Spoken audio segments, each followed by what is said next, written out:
Я Познышаў, той самы, які забіў сваю жонку. Так пачынаецца знаёмства ў цягніку і завязка аповесці Талстога, надрукаваны больш за 130 год таму. Аднак актуальны гэты твор і сёння, перанесены з атмасферы размовы ў цягніку на тэатральную сцэну.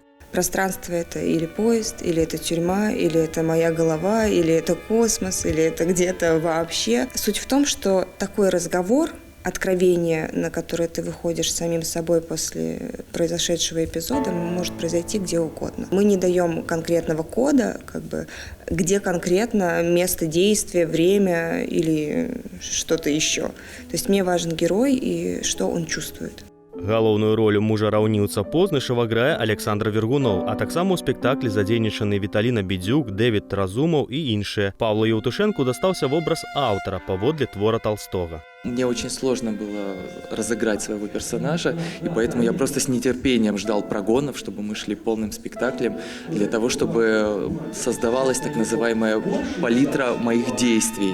Потому что персонаж, он такой, будем говорить откровенно, не прописан, и нам приходилось его прописывать самим. Не так даўно акцёры пачалі працаваць на сцэне пасля шматлікіх чытак п'есы. Пакуль што многія тэатральныя прыёмы трымаюцца ў сакрэце, у тым ліку ці прагучыць аднайменная соната Бетховена ў спектаклі. Музыка авторская, она пишется. У нас есть замечательный композитор Андрей Попков. Он с нами с самого начала и адекватно ситуации, тому, что происходит на сцене, адекватно артистам, пространству, пишет свою музыку. Будет ли звучать Крейцерова соната, это пока секрет и загадка. Убачыць усе сюрпрызы, якія рыхтуюць пастаноўшчыкі, можна будзе падчас прэм'еры спектакля «Крейцерова соната» на малой сцэне тэатра імя Горкага, якая запланавана на 25 сакавіка.